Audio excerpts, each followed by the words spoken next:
Hello everyone, સ્વાગત છે તમારું ચેનલમાં. માર્કેટમાં મળે તેવી આજે આપણે રગડા ચાટ બનાવીશું. જો તમને મારી રેસીપી ગમતી હોય અને હજુ સુધીમાં ચેનલને સબસ્ક્રાઈબ ન કરી હોય તો સબસ્ક્રાઈબ કરવાનું ના ભૂલતા. ચાટ બનાવવા માટે આપણે જે આ સફેદ વટાણા આવે છે એને 6 થી 7 કલાક માટે પલાળી લીધા છે. હવે પ્રેશર કુકરમાં વટાણા, 2 મીડિયમ સાઇઝના બટેકાને આ રીતે ટુકડા કરીને ઉમેરશું. સાથે વટાણા અને બટેકા ડૂબે એટલું પાણી ઉમેરવાનું છે. સ્વાદ પ્રમાણે મીઠું ઉમેરશું અને કુકરનું ઢાંકણ બંધ કરીને મીડિયમ ગેસની ફ્લેમ ઉપર 3 થી 4 વિસલ કરી લઈશું. તો મીડિયમ ગેસની ફ્લેમ ઉપર કરવાનું છે. સરસ એવા કૂક થઈ જશે. 4 વિસલ કરી લીધી છે અને કુકર ઠંડુ પણ થઈ ગયું છે. હવે કુકરનું ઢાંકણ ખોલીને જોઈએ તો વટાણા અને બટેકા સરસ એવા બફાઈ ગયા છે. તો એક વટાણું લઈને તમને આ રીતે બતાવો તો મેશ કરીએ તો સહેલાઈથી મેશ થઈ જાય છે.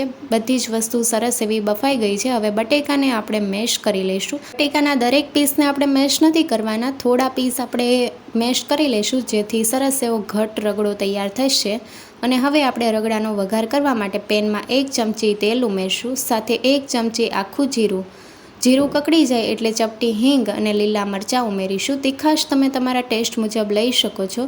મેં આ રીતે એક નાનું મરચાંને ઝીણું કાપીને ઉમેર્યું છે. મરચાંને સાતળી લઈશું. હવે 2 મીડિયમ સાઇઝની ડુંગળીને ચોપરમાં ચોપ કરીને ઉમેરશું અને ડુંગળીનો હલકો કલર ચેન્જ થાય ત્યાં સુધી સાતળી લઈશું. ડુંગળીને બહુ વધારે કૂક નથી કરવાની, આપણે હલકો કલર ચેન્જ થાય ત્યાં સુધી થવા દઈશું. તો ગેસની ફ્લેમ મીડિયમ રાખીને આપણે આ રીતે ચલાવતા રહીશું. ડુંગળી સરસ એવી કૂક થઈ ગઈ છે. હવે 1 ચમચી આદું અને લસણની પેસ્ટ ઉમેરશું અને આદું અને લસણને પણ સાતળી લઈશું જેથી કાચો સ્વાદ વહી જાય. તો બધી જ વસ્તુ સરસ એવી સતળાઈ ગઈ છે. હવે 1 મીડિયમ સાઇઝનું ટમેટાને ઝીણું કાપીને ઉમેરશું અને મિક્સ કરી લઈશું. તો ટમેટાં તમારે જો વધારે ઉમેરવા હોય તો તમે 2 પણ ઉમેરી શકો છો. મેં 1 ઉમેર્યું છે. ટમેટાં જલ્દી કૂક થઈ જાય તે માટે આપણે સ્વાદ પ્રમાણે મીઠું ઉમેરીને મિક્સ કરી લઈશું. તો મીઠું ઉમેરવાથી ટમેટાં જલ્દી કૂક થઈ જાય છે અને ટમેટાં મેશ થાય ત્યાં સુધી આપણે કૂક કરવાના છે. તો 3 થી 4 મિનિટ જેવું આપણે થવા દઈશું અને વચ્ચે વચ્ચે ચલાવતા રહેવાનું છે. તો તમે જોઈ શકો છો કે ટમેટાને આ રીતે પ્રેસ કરીને જોઈએ તો સરસ એવા મેશ થઈ જાય છે. તો ટમેટાં પણ કૂક થઈ ગયા છે. મસાલામાં અડધી ચમચી હળદર પાવડર, 1 ચમચી કાશ્મીરી લાલ મરચું પાવડર, લીલા મરચાં ઉમેર્યા છે એટલે તીખાશ તમે તમારા ટેસ્ટ મુજબ ઉમેરજો. સાથે 1/2 ચમચી ધાણા જીરું પાવડર અને 1 ચમચી શેકેલા જીરાનો પાવડર. શેકેલા જીરાનો પાવડર ચાટમાં જરૂરથી ઉમેરજો, બહુ સરસ એવો ટેસ્ટ આવશે. અને બધા જ મસાલાને આપણે મિક્સ કરી લઈશું. તો મસાલા દાજી ન જાય એ વાતનું ધ્યાન રાખવું અને ગેસની ફ્લેમ લો રાખીને બધા જ મસાલાને આપણે મિક્સ કરી લઈશું. મસાલાને આ રીતે સાતળવાથી સરસ એવો ફ્લેવર રગડામાં આવે છે જેથી આપણે થોડી વાર માટે મસાલાને સરસ રીતે સાતળી લઈશું.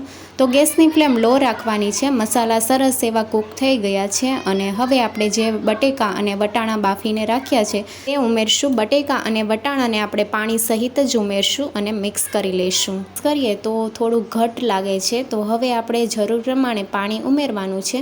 તો પહેલાં આપણે મિક્સ કરી લઈશું અને તમે જોઈ શકો છો કે સરસ એવો કલર આવ્યો છે. રગડો અત્યારે થોડો થીક છે તો આપણે અડધા કપ જેટલું પાણી ઉમેર્યું છે અને મિક્સ કરી લઈશું. તો આ રીતનું રગડો આપણે હોવો જોઈએ અને હવે આપણે મીડિયમ ગેસની ફ્લેમ ઉપર 2 મિનિટ માટે ઉકળવા દઈશું. તો 2 મિનિટમાં રગડો સરસ એવો ઉકળી જાય છે. સરસ એવો ઉકળી ગયો છે. હવે અડધી ચમચી ગરમ મસાલા પાવડર અને કોથમીરના પાન ઉમેરીને મિક્સ કરી લઈશું. ગરમ મસાલો ઉમેર્યો છે એટલે 1 મિનિટ માટે આપણે રગડાને થવા દઈશું જેથી ગરમ મસાલાનો સરસ એવો ફ્લેવર રગડામાં આવી જશે. એકદમ ચટપટો રગડો તૈયાર છે. ગેસની ફ્લેમ બંધ કરી દઈશું અને રગડાની કન્સિસ્ટન્સી તમને બતાવું તો આ રીતની હોવી જોઈએ. અને હવે આપણે ચાટ બનાવી લઈશું. તો રગડો તો તૈયાર છે, બાકીની સામગ્રી પણ જોઈ લઈશું. લીલી ચટણી લીધી છે, સાથે આમલીની ચટણી અને સેવ લીધી છે, ઝીણા કાપેલા ટમેટાં લીધા છે, ઝીણા કાપેલા લીલા મરચાં, સાથે અડધું લીંબુ લીધું છે, થોડી બટેકાની વેફર લીધી છે, ઝીણી કાપેલી ડુંગળી, દહીંને મેં ફેટીને લીધું છે, થોડી ખાંડ મિક્સ કરી લીધી છે અને ચાટ મસાલો એ સામગ્રી લઈ લીધી છે. હવે પ્લેટિંગ કરી લઈશું. પ્લેટમાં આપણે રગડો ઉમેરીશું, ઉપરથી ગ્રીન ચટણી સાથે આમલીની ચટણી ઉમેરીશું અને બટેકાની વેફરને થોડું આ રીતે ક્રશ કરીને પછી ઉમેરશું. તમે સ્કીપ પણ કરી શકો છો તમારે ન ઉમેરવી હોય તો.